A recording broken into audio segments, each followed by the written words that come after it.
సువార్త 16వ అధ్యాయము. మరియు ఆయన తన శిష్యులతో ఇట్లనెను, ఒక ధనవంతుని యొద్ద ఒక గృహ నిర్వాహకుడుండెను. వాడతని ఆస్తిని పాడు చేయుచున్నాడని అతని యొద్ద వాని మీద నేరము మోపబడగా, అతడు వాణ్ణి పిలిపించి, నిన్ను గూర్చి నేను వినుచున్న ఈ మాట ఏమిటి? నీ గృహ నిర్వాహకత్వము లెక్క అప్పగించుము. నీవు ఇక మీదట గృహ నిర్వాహకుడవై ఉండవల్ల కాదని వానితో చెప్పెను. ఆ గృహ నిర్వాహకుడు తనలో తాను, నా యజమానుడు ఈ గృహ నిర్వాహకత్వపు పనిలో నుండి నన్ను తీసివేయును గనుక నేను ఏమి చేతును? త్రవ్వలేను, భిక్షమెత్త సిగ్గుపడుచున్నాను. నన్ను ఈ గృహ నిర్వాహకత్వపు పని నుండి తొలగించునప్పుడు వారు నన్ను తమ ఇండ్లలోనికి చేర్చుకొనున్నట్లు ఏమి చేయవలనో నాకు తెలియననుకొని తన యజమాని రుణస్థులలో ఒక్కొక్కరిని పిలిపించి, నీవు నా యజమానునికి ఎంత అచ్చి ఉన్నావని మొదటి వాణ్ణి అడిగాను.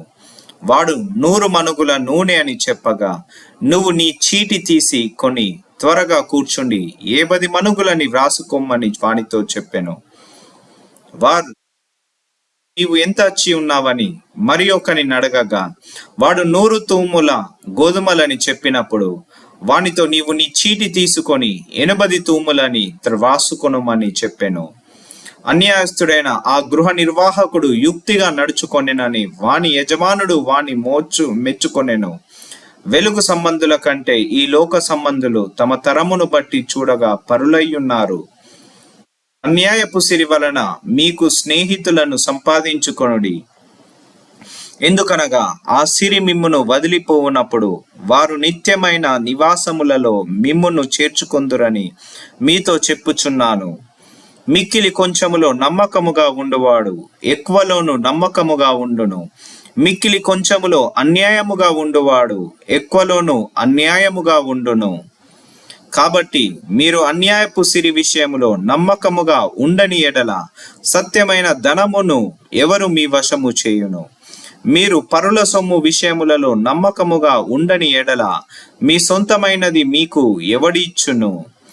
మీ ఏ సేవకుడను 2 యజమానులను సేవింపలేడు. వాడు ఒకరిని ద్వేషించి ఒకరిని ప్రేమించును, లేక ఒకరిని అనుసరించి ఒకరిని తృణీకరించును. మీరు దేవునిని సిరిని సేవింపలేరని చెప్పెను. ధనాపేక్ష గల పరిసయ్యులు ఈ మాటలన్నీ విని ఆయనను అపహాసించుచుండగా, ఆయన, మీరు మనుష్యుల ఎదుట నీతిమంతులని అనిపించుకొనువారు గాని దేవుడు మీ హృదయములను ఎరుగును. మనుష్యులలో ఘనముగా ఎంచబడినది దేవుని దృష్టికి అసహ్యము. యోహాను కాలము వరకు ధర్మశాస్త్రమును ప్రవక్తలను ఉండిరి. అప్పటి నుండి దేవుని రాజ్య సువార్త ప్రకటింపబడుచున్నది. ప్రతివాడును ఆ రాజ్యములో బలవంతంగా చొరబడుచున్నాడు. ధర్మశాస్త్రములో ఒక పొల్లైన తప్పిపోవుట కంటే ఆకాశమును భూమియు గతించిపోవుట సులభము.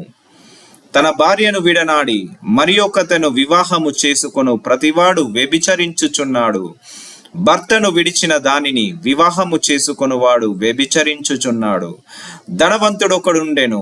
అతడు ఊదారంగు బట్టలను సన్నపునార వస్త్రములను ధరించుకొని ప్రతిదినము బహుగా సుఖపడుచుచుండువాడు. లాజరు అను ఒక దరిద్రుడుండెను. వాడు కురుపులతో నిండిన వాడై ధనవంతుని ఇంటి వాకిట పడియుండి అతని బల్ల మీద నుండి పండు రొట్టె ముక్కలతో ఆకలి తీర్చుకొనగోరెను. అంతేకాక కుక్కలు వచ్చి వాని కురుపులు నాకెను.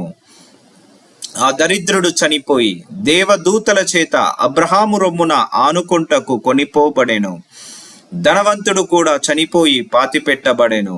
అప్పుడతడు పాతాళములో బాధపడెత్తి దూరము నుండి అబ్రహామును అతని రొమ్మును ఆనికొని ఉన్న లాజరును చూచి, తండ్రివైన అబ్రహామా, నాయందు కనికరపడి తన వ్రేలు కొనను నీళ్లలో ముంచి నా నాలికను చల్లార్చుటకు లాజరును పంపుము. నేను ఈ అగ్ని జ్వాలలో యాతన పడుచున్నానని కేకలు వేసి చెప్పెను.